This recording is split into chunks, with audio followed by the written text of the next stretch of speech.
Airplane brake, okay, so you think about when the airplane, the running gear comes out, right? Where's that brake sitting at? Okay? Yeah, so it's inside that hub. So you have to take these special hubs, and then they're the rear outside rims with the soft lip.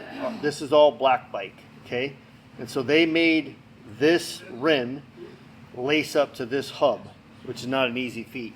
We extended the swing arm 2 inches. We added the shock mounts, okay? I just love the sound of a super trap, whether it's a closed end or open end. And this stainless pipe, you know, this you got to remember, it's 2010. It's not 2023. Right. This bike's 13 years old already, and we were already doing a stainless pipe back then.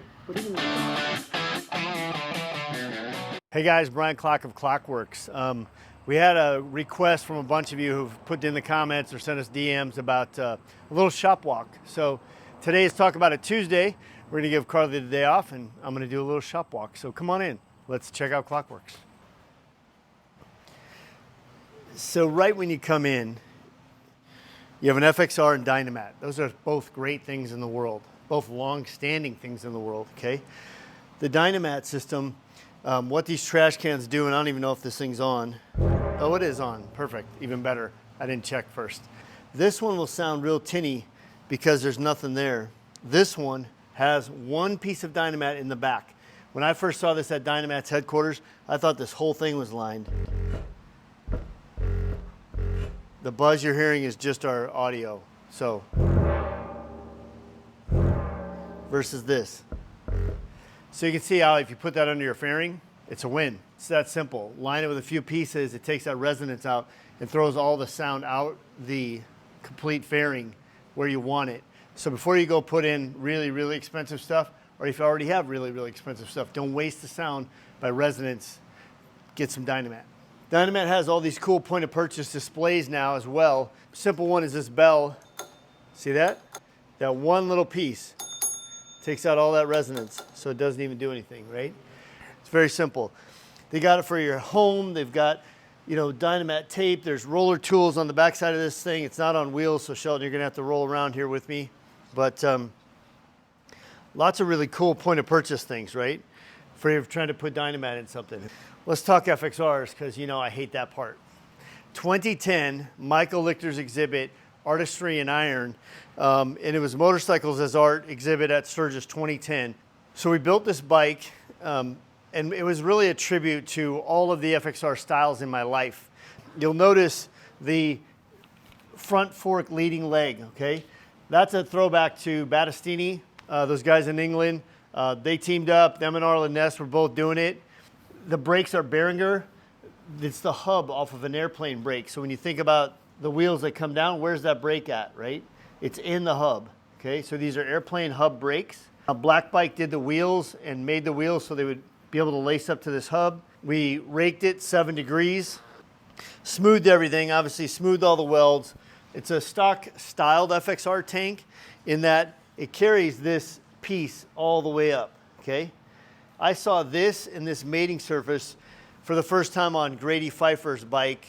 I don't even know what the name of it is, but it's kind of a mint green bike that Grady did or had somebody do. The struts, this is a trick that Donnie Smith did on my first ever FXR, right? The bolts are all hidden from the inside. These are welded on the outside. They go right over the back struts, okay? This frame has been widened right here in this area so it can accept a 180 rear tire. So you just push it out just a little bit. It's been lengthened 2 inches in the swing arm, and then we have all these multiple adjustments on the shock for the angle just to make sure it rides right. It's just an 80-inch motor. And I say just an 80-inch because headquarters has the best kit. It's been fully polished. We broke a few fins off the bottom of the cylinders. That was a big custom touch back in the day. The pushrod tubes are AB Tech. My friend Craig Murrow, who eventually went on to work for Performance Machine, is now happily retired. Even this little trick right here, this is a stock FXR side cover, and many of you know the master cylinder reservoir would sit right here. Here's the reservoir, here's the little brake plunger. Everything's cleaned up in here. It's missing its foot pegs right now because we're making these pegs. So you'll eventually be able to buy these knurled pegs from us. You can see on these, we actually had them machined, so it has a little Clockworks logo on it. It's not clocked properly, so it's upside down, pun intended. Again, Behringer hand controls, a Ness 5 3/4 headlight, of course, you got to have a phone mount, right? This is the Nomad, the original, right? So you can put it here, put it like this, and suddenly you can have your speedometer and everything right on that one piece. See, that's a West Coast Choppers, you know. So a lot of it's just a throwback.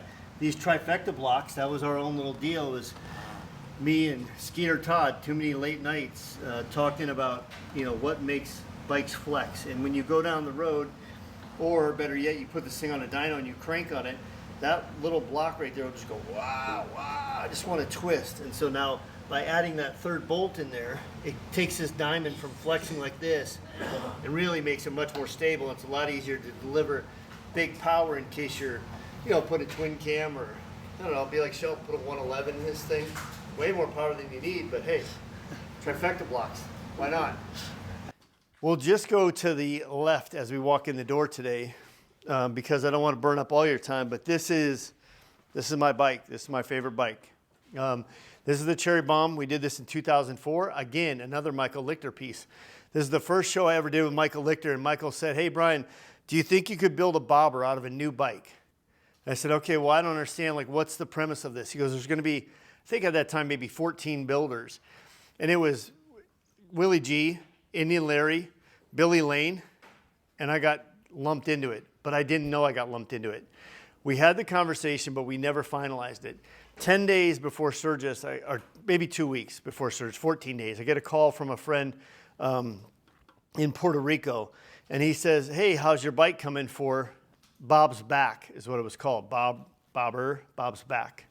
And I'm like, I'm not involved in that. He goes, you might want to check the internet. And on the internet, it said bikes from Willie G, Indian Larry, Billy Lane, Brian Klock, and more. Had I been in the and more section, I'm out, right? There's no way I can build this thing.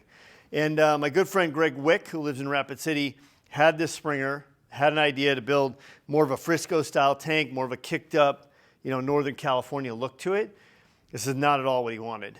Okay, I had talked him out of the bike because I didn't have any time to go buy a new one, and this is what we ended up with. Starting at the front, we used black on the Springer and just left the chrome leading edge. So it left a little new, but this looks very old, all this stuff, right? The other idea is that to use a white wall, by painting these wheels the same cream white as the white wall, it makes the wheel look bigger. So again, a modern tribute to an old style. Oval floorboards, and yes, that's your high-low beam for your headlight, just like an old car. For those of you who don't know, go drive an old car, pre-70s or something. Maybe you'll have it in there, okay? Going all the way to the back, this is a turn signal off a Harley-Davidson Deuce, right? Slight rib in the fender, these, and then you just clean up the swing arm. We cut the rear fender struts off, which would just go up here. This is a seat off of a manure spreader. We never fixed it, never took the dents out, nothing. But you can now understand how these guys could spend all those hours in the field. It's got plenty of give, totally hugs you, great support. Stock Softail tank, welded up the back, which would have a cutout area in it, smooth this area up front. And then we built these handlebars. The handlebars are unique because there's no cables, there's no levers. There's no front brake, but internal throttle and twist clutch, okay? So it looks like it doesn't even run, okay? But in essence, it's got Works Performance shocks on it. When you sit back in the seat, you're sitting right here, and you're just doing this, and it rides awesome. 95-inch twin cam with panhead rocker box covers.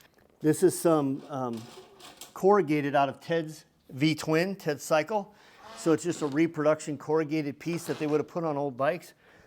And the header itself is a Vance & Hines 2-in-1 with a Cherry Bomb muffler. When I first called Cherry Bomb, I said, hey, I need permission to use your logo on my seat, and I'm looking for this muffler.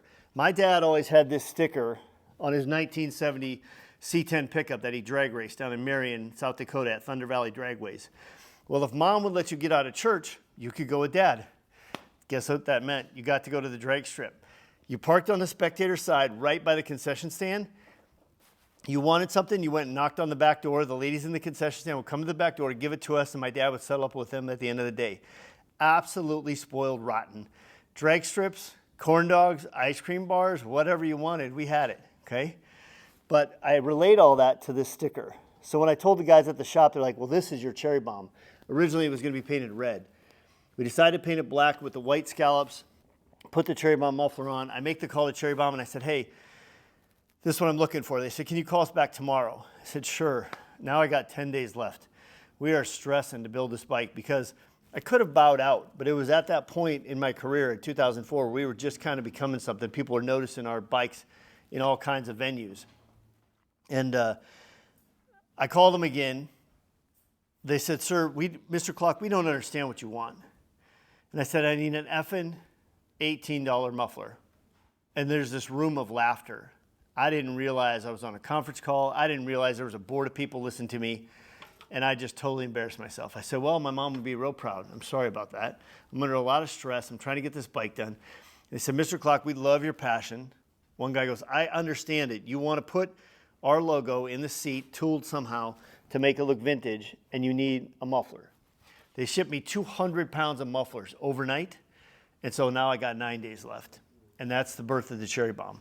We had it done that year for Sturgis, and then we followed it up by having the bike on display at SEMA, the world's biggest car truck show ever in Las Vegas. What a treat to have this in the Cherry Bomb booth, right? It's got a real tiny Primo Rivera belt drive on it. Other than that, it just works and runs great. I mean, it's even the stock coil. We didn't have a lot of money. We weren't able to buy a lot of things. And so this bike makes me smile. I'm super proud of it. And we then went on to build a 1965 Cadillac 2 years later that matched it. Also been on display at SEMA. They signed the car and the bike to a 2-year gig. Traveled all over the US and Canada. Was featured in Hot Rod magazine.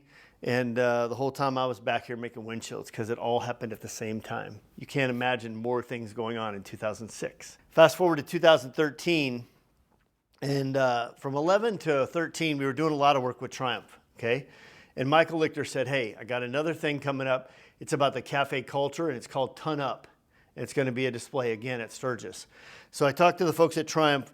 We took a 2012 Thunderbird Storm, which is their big heavyweight cruiser. It's an 1800cc twin-cylinder motorcycle, and we were going to try to build it into a cafe racer. The team here at Clockworks killed it. What we did was, I had an idea. I saw in a museum one time a 1937 Graham car headlight. Really space-age, cool design for a 1935, 37, 38 car, right, in that era. My friend Jeff Jolliffe searched and searched. We were on the internet. We found one in a junkyard in New Jersey sitting up on a heap pile. And we said, is that car still there? They're like, yeah, but there's nothing left. He's like, well, I see that one headlight. I want that one headlight.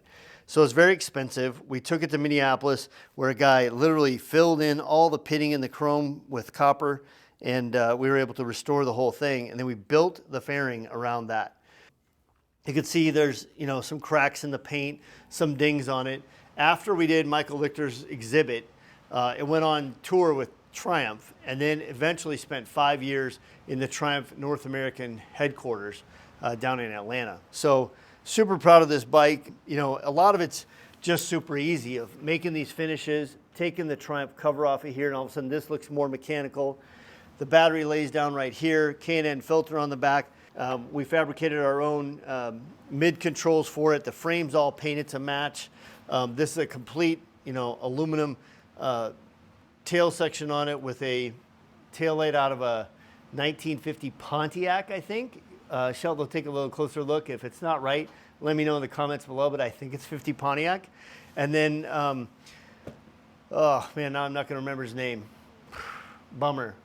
Super crafty kid up in Minneapolis, stitched the seat and made the snap area for us. And I'm just super thankful for everybody who played into this thing. The gas tank, the clip-ons from Vortex. It's a really big bike, right, for a Triumph. But it's also a really big bike for a cafe bike. So basically what we say is this is the 6 foot and up cafe racer for the big guy, right? If you're 6'4", this fits you perfectly. Olin's, saddleback shocks, we love those. And it's just a very, even these are the stock head pipes, right? With just a cap on them, and we left all the mufflers off and stuff. So it's a little noisy, but a really, really fun bike and really properly styled for a monstrous cafe racer. So there you go. That's Tuesday, and that's left of the door. So if you haven't been here to Clockworks yet, we welcome you to come visit us. We're at exit 332 in Mitchell, South Dakota. You're driving right down I-90. We are literally about 6 blocks off the interstate. And there's not a lot of traffic in Mitchell. So there's no reason you can't come. You're driving a semi, you've got your big rig, you've got your camper, you've got 5 or 6 big rigs and campers. We've got all the parking for you. We have a half a block here, half a block over by our distribution center. All the streets are repaved, wide open, very cool. Welcome to Mitchell. Come see us. And this is Shop Walk, installment 1.